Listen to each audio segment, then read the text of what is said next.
FM. Saya berharap semua masih sehat selalu, masih stay safe juga di rumah masing-masing. Yuk kita baca firman Tuhan. Imamat pasal 25 ayat 1 sampai dengan ayat 4. Menarik sekali yang kita bisa pelajari sebenarnya di firman Tuhan ini. Tuhan berfirman kepada Musa di Gunung Sinai. Berbicaralah kepada orang Israel dan katakan kepada mereka, apabila kamu telah masuk ke negeri yang akan kuberikan kepadamu, maka tanah itu harus mendapat perhentian sebagai sabat bagi Tuhan. 6 tahun lamanya engkau harus menaburi ladangmu, dan 6 tahun lamanya engkau harus merantingi kebun anggurmu dan mengumpulkan hasil tanah itu. Ayat 4 sangat menarik saudara. Tetapi pada tahun yang ke-7 haruslah ada bagi tanah itu suatu sabat, masa perhentian penuh, suatu sabat bagi Tuhan. Ladangmu janganlah kau taburi, dan kebun anggurmu janganlah kau rantingi. Nah saudara, ini adalah sabat yang kita belajar dari Alkitab, yaitu sebuah masa perhentian. Saya yakin orang Israel ada salah paham. Kenapa sudah kerja capek-capek disuruh berhenti dan tidak melakukan apa-apa? Saudara bayangin, gak ngelakuin apa-apa dalam 1 tahun, rasanya kayak apa? Sama dengan sekarang, COVID-19, baru 2 bulan aja, kita rasanya udah bosan banget di rumah. Saya kemarin keluar, lihat sebentar, banyak sekali orang udah berkeliaran di jalanan. Sama dengan kita sekarang saudara, kita mungkin merasa salah paham sama Tuhan. Kok terjadi seperti ini sih?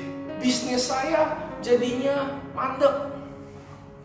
Mungkin ada yang dari kita yang sedang berduka cita karena kehilangan salah satu anggota keluarga, saudara. Kita nggak ada yang tahu.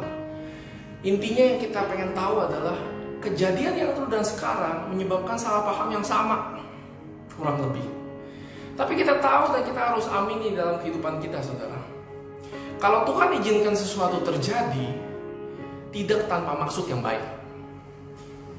Selama kehidupan saya ikut ketemu Tuhan, segala sesuatu yang saya nggak bisa jawab berakhir menjadi sesuatu yang baik buat kita. Amin saudara. Kita harus imankan itu dalam kehidupan kita, baru kita bisa menangkap apa maksud daripada Tuhan tentang sabat.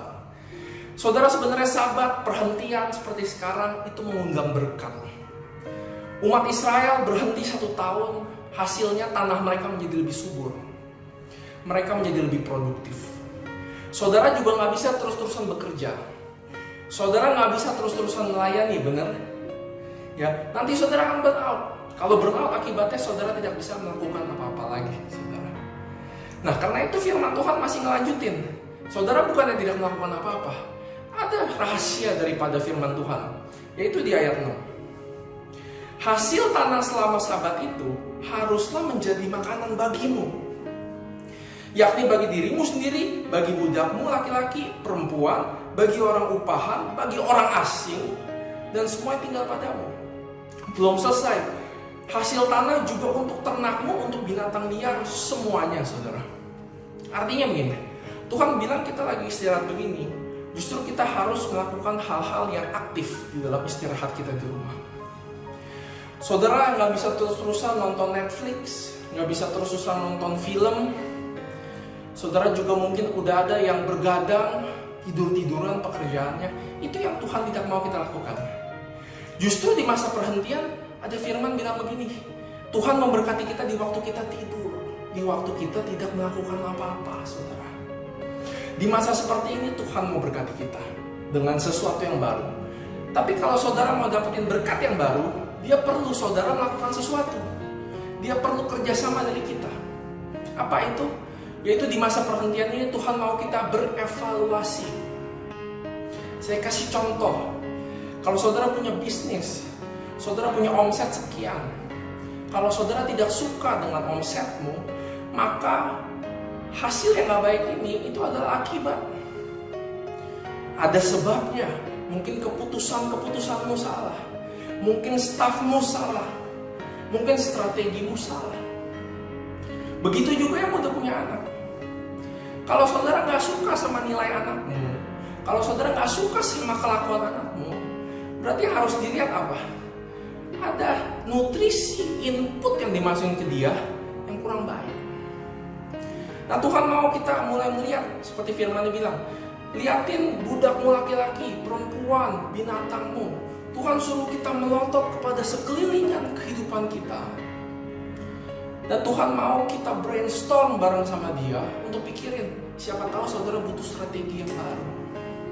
Saudara perlu melakukan hal-hal yang baru, cara-cara yang baru. Cara saudara handle customer yang baru. Mungkin saudara harus ganti staffmu.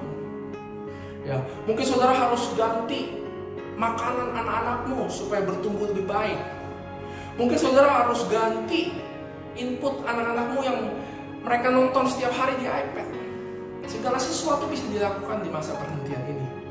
Dan Tuhan bilang Sabat mengundang berkat.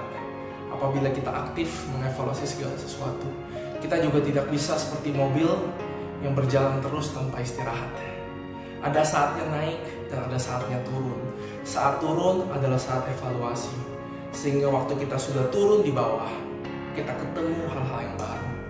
Dan waktu kita mau menanjak kembali, kita punya kiat-kiat yang baru, strategi yang baru, hubungan yang baru dengan Tuhan, kerajinan yang baru, sehingga kita bisa mencapai kemenangan. Karena kita ditakdirkan sama Tuhan menjadi kepala dan bukan ekor. Itu firman Tuhan. Terima kasih saudara. Tuhan Yesus berkati.